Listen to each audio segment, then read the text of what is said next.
Bonjour, c'est Eric ici. Dans cette vidéo, je voulais vous parler aujourd'hui de comment préparer une terre pour jardiner, hein, pour faire un petit potager. Imaginons que vous avez une zone de pelouse, hein, comme il y en a dans tous les jardins. Eh bien, vous avez différentes possibilités. Et moi, je vais vous montrer la méthode rapide. On va dire, vous décidez aujourd'hui de faire une parcelle de potager dans un espace vert. Eh bien, vous allez faire comme je vais vous montrer aujourd'hui. Sinon, vous avez aussi la méthode de la bâche. Ici, par exemple, j'ai mis une grosse bâche sur une partie du jardin parce que c'était couvert de ronces. Et donc, pour éviter le désherbage des ronces, j'ai mis une bâche qui va rester là environ un an. Comme ça va vraiment tuer toutes les ronces et en même temps, ça va aussi ameublir le sol. Ce sera très facile à jardiner, mais il faut attendre un an.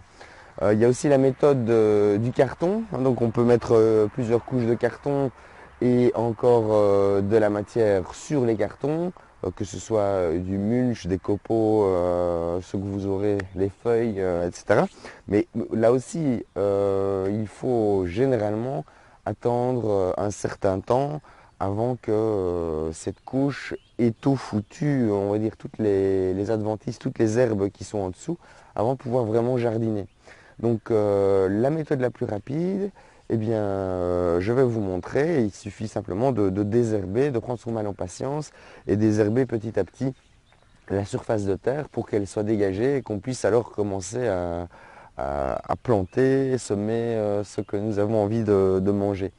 Bien sûr, ce n'est pas forcément la méthode la plus douce, mais moi je me dis que quand on est décidé à se lancer, à quand même expérimenter un petit peu de jardinage, bah, autant commencer tout de suite. Bien sûr, on peut être patient et préparer d'autres bandes de culture qui prendront un peu plus de temps à être prêtes, mais commencez tout de suite et faites déjà une petite parcelle aujourd'hui. Voilà, nous allons voir ça ensemble. Donc une fois qu'on a une parcelle comme ceci, avec plein d'herbes ou plein de plantes sauvages, on va déjà ameublir le sol, on va casser le sol, parce qu'en général il est très dur. Pour ça, vous avez soit la grelinette, mais la grelinette c'est quand même déjà pour les sols qui ont déjà été un peu ameublis.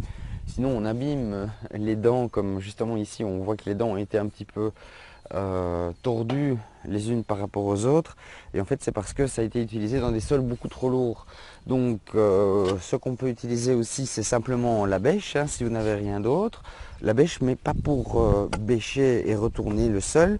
On va juste utiliser la bêche pour faire des tranches dans le sol et casser les gros morceaux. Voilà. Donc, j'utilise aussi alors la fourche bêche qui est encore mieux. Celle-ci, voilà. Avec ceci, vous allez aussi avoir assez facile pour casser. Voilà. Donc il faut y aller par petits bouts, hein, si c'est vraiment trop dur.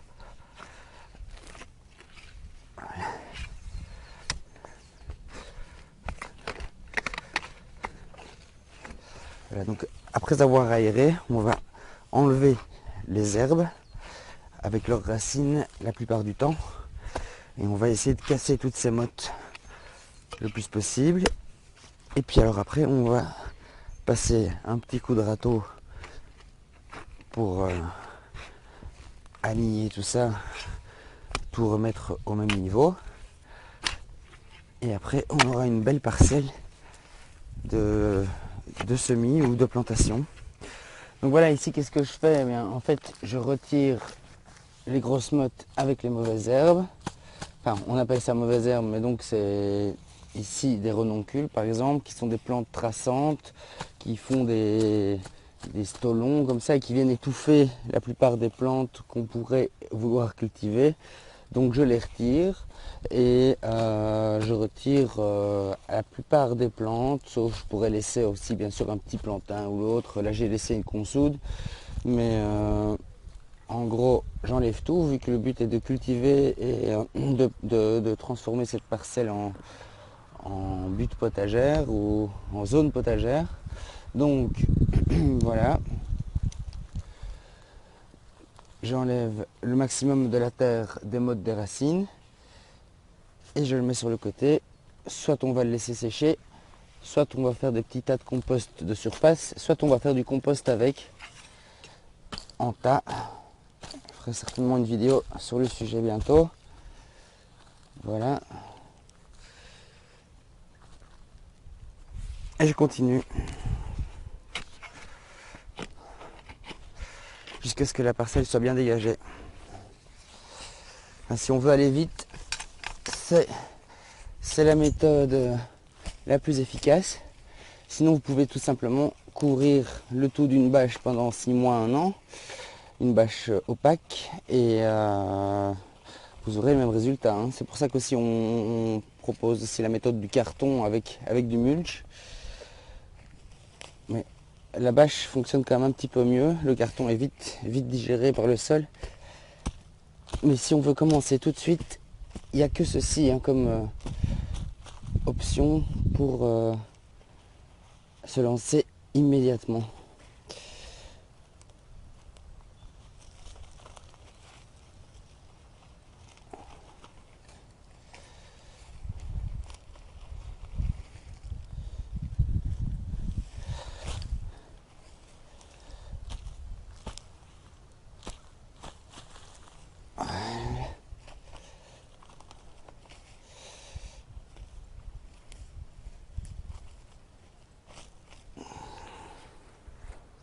Donc, en travaillant la terre, vous allez ramasser des cailloux.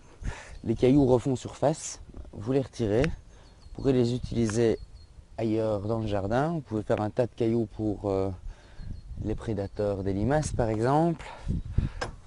Alors une fois qu'on a donc cassé les mottes et enlevé la majorité des herbes, en tout cas toutes celles qui sont dérangeantes, toutes celles qui sont traçantes, tout ce qui est chien-dent, renoncules. Mais ici j'ai tout enlevé, de toute façon, pour avoir beaucoup plus facile. De toute façon, les plantes sauvages qui doivent revenir reviendront. Donc voilà, une fois qu'on a fait tout ça, j'enlève les cailloux, je remets le niveau plus ou moins, je redonne une forme à ma planche de culture. Bon, ici c'était comme une sorte de butte.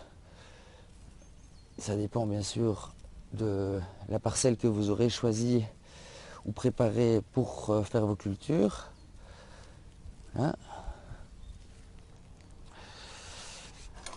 Et une fois qu'on a un peu nettoyé tout ça, on va apporter un peu d'amendement. Je ne sais pas si vous voyez ici, la terre elle est super argileuse. Donc elle n'a jamais été cultivée d'ailleurs. Et donc on va devoir mettre un petit peu de nourriture. Alors au niveau compost, l'idéal bien sûr c'est ça, c'est du compost de jardin que vous allez venir amener.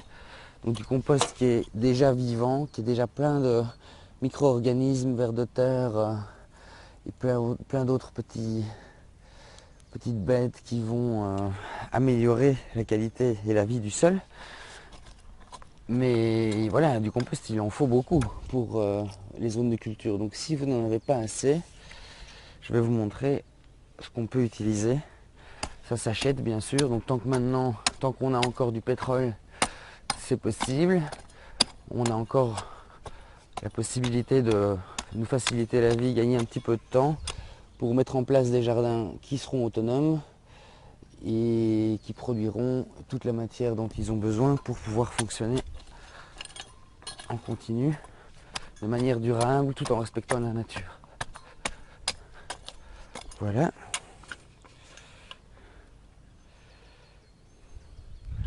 Parfait.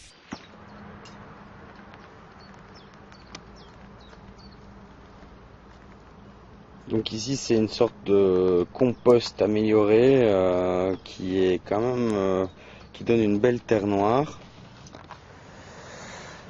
Une belle terre comme ceci. Voilà, donc si vous n'avez plus de compost au jardin ou pas de compost au jardin, il y a quand même moyen de trouver des composts qui vont apporter des éléments nutritifs, mais il n'y aura pas beaucoup de vie dedans. Il faudra attendre alors ou inséminer la vie d'une autre manière dans votre sol.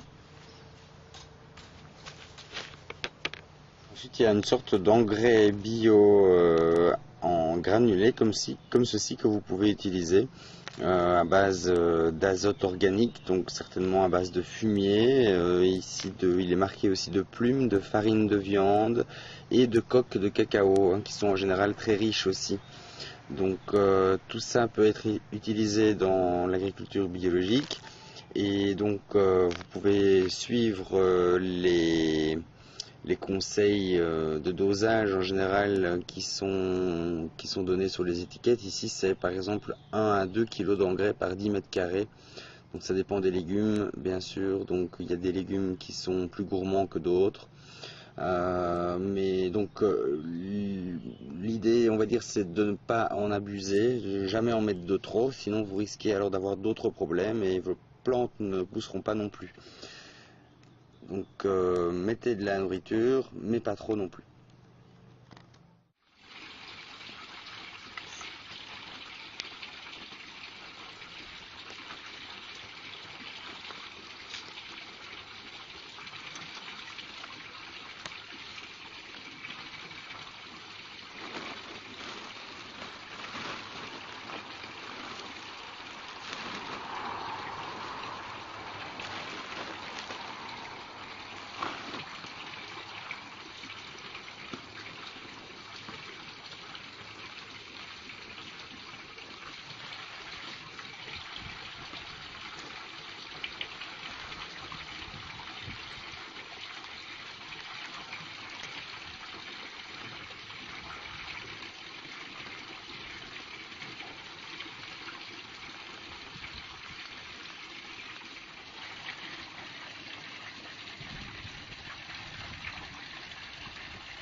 Alors oui, c'est vrai, ce n'est pas forcément totalement permaculturel comme technique, parce qu'on va tout remuer au moment de la mise en place.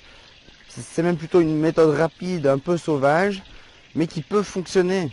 Si vous le faites, vous aurez au moins déjà commencé un petit jardin ou un petit potager de légumes et de vivaces, que vous n'aurez plus qu'à accompagner de manière naturelle et permaculturelle par la suite.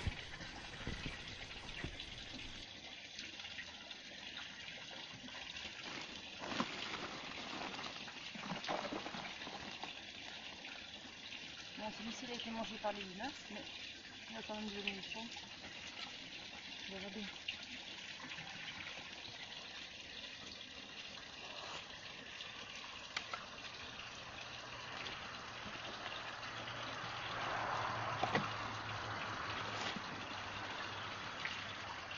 Non, il n'y a plus qu'à arroser.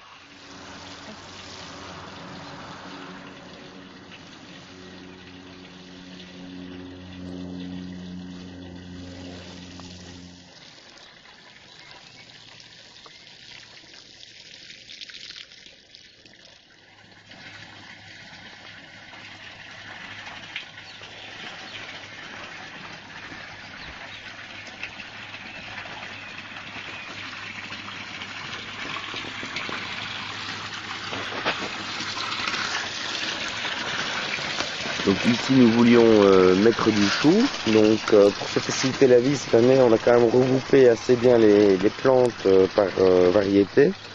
On ne fait pas de la monoculture, on va bien sûr tout mélanger, mais par petits groupes quand même pour avoir plus de facile pour la récolte.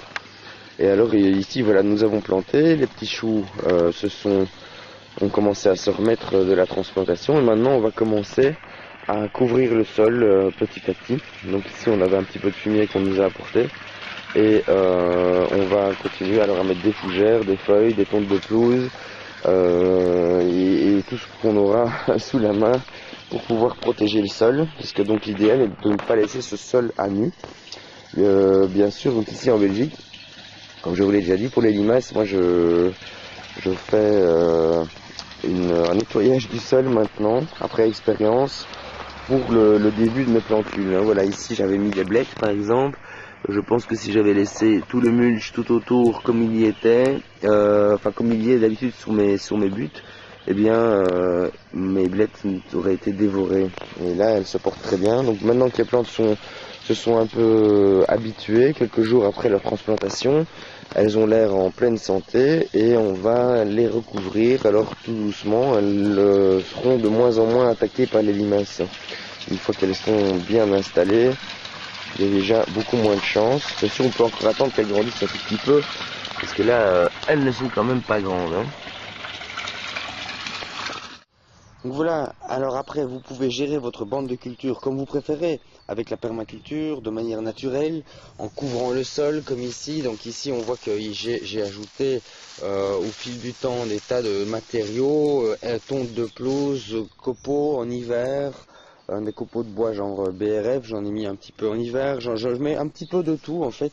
Et tout ça va créer une sorte de compostage de surface qui viendra alors ajouter toujours plus de nourriture et aussi beaucoup plus de vie avec les micro-organismes, les bactéries, toutes ces petites bêtes qui sont dans le sol. Donc quand on regarde là-dedans toute cette petite vie, oui bien sûr il y a aussi des limaces, là je peux en ressortir une, mais il y a beaucoup de petites bêtes, micro-organismes et décomposeurs qui sont là-dedans. Là, on voit un cochon de cage, mais il y a beaucoup de choses qu'on ne voit pas. Et en fait, tout ça contribue à la bonne santé de nos plantes parce que cette vie du sol va faire des excréments et apparemment, ce sont les excréments de cette microvie qui nourrissent les plantes. Ce sont les éléments les plus assimilables par les plantes. Donc voilà, ici, moi, quand je plante de nouveaux légumes, je dégage quand même un petit peu le sol. Et alors après, une fois que la plante est bien installée, je recouvre. Donc voilà, on a vu comment commencer un petit jardinet, un petit potager assez rapidement. J'ai fait cette vidéo parce que beaucoup de personnes m'ont demandé de rappeler les bases du jardinage. Bien sûr, hélas, il n'y a pas vraiment de méthode pour le jardinage. Moi ici, je vous ai expliqué comment je faisais ici en Belgique, sur les hauteurs de la Belgique. Donc c'est une région fraîche, très humide, avec énormément de limaces. Donc moi c'est la méthode que j'ai trouvée efficace pour pouvoir cultiver mes légumes. Je ne dis pas que c'est la seule méthode, il y a peut-être d'autres méthodes qui sont meilleures que je ne connais pas. Et en plus, vous ne pourrez pas forcément appliquer exactement la même façon de faire chez vous parce que vous n'êtes pas dans le même climat, vous n'êtes pas dans les mêmes conditions. Donc vous pouvez vous en inspirer. Mais je vous dis donc que ce n'est pas forcément exactement ce que vous devrez faire dans votre terrain. Et donc j'ai fait cette vidéo aussi parce que beaucoup de gens ont envie de se mettre très vite à un potager, ne veulent pas attendre forcément 6 mois avant de pouvoir commencer. Donc ici c'est une solution un peu rapide, hein, vous avez vu, on rajoute un petit peu de compost, un petit peu d'amendement pour fertiliser et un petit peu booster la terre qui n'a jamais été travaillée, qui n'a jamais été jardinée. Et sinon, je vous conseille donc alors de plutôt prévoir aussi alors vos prochaines bandes de culture sur un plus long terme. Alors, hein, si vous préparez des bandes de culture et que vous les couvrez de matière végétale pendant 6 mois par exemple, imaginons que vous faites des bandes de culture en automne, vous les laissez couvertes de couverture végétale tout l'hiver et au printemps, là au mois de mai, au mois de mars ou avril, vous commencez à découvrir et vous pouvez déjà avoir des belles zones de plantation. Il y aura peut-être déjà un peu d'humus qui aura été formé. Donc au niveau de la couverture végétale, peut-être que je referai encore une vidéo pour que ce soit clair, mais en général, c'est mieux en tout cas de faire des multicouches, hein. Moi, c'est ce qui fonctionne le mieux ici, c'est que je fais des fines couches d'un petit peu de tout, hein. Comme ça, on a un compostage de surface qui se crée. Et donc idéalement respecter l'azote des matières azotées et des matières carbonées. Donc on va mettre une couche de tonte de pelouse, un peu d'ortie, un peu de consoude, un peu d'herbe que j'aurais pu couper par-ci par-là, des feuilles d'arbres bien sûr, de la paille, et ça c'est plutôt carboné alors la paille. On pourrait mettre aussi un peu de compost mélangé à tout ça bien sûr. Et voilà, c'est suivant ce que vous trouvez. Moi ici dans mon jardin j'ai des fougères, donc je vais chercher en général les vieilles fougères de l'année dernière pour les remettre aussi en paillage. Et alors à l'automne, on a aussi de temps en temps du BRF, hein, donc du bois réméal fragmenté, des morceaux de copeaux de jeunes branches. Et donc ça aussi c'est des matières carbonées, donc on rajoute ça sur les buts, sur les cultures. Et j'utilise aussi simplement mes déchets de cuisine, hein, donc tous les déchets azotés végétaux, en tout cas, les pelures de carottes, de légumes, pommes de terre, etc. Vous les mélangez aussi en surface sur vos cultures et ce sera très bien. Donc voilà, merci beaucoup de m'avoir suivi. J'espère que cette vidéo aura répondu à certaines de vos questions, en tout cas pour les débutants. Et on se retrouve sur lapermaculture.info ou alors vous pouvez vous abonner à la chaîne YouTube. À très bientôt.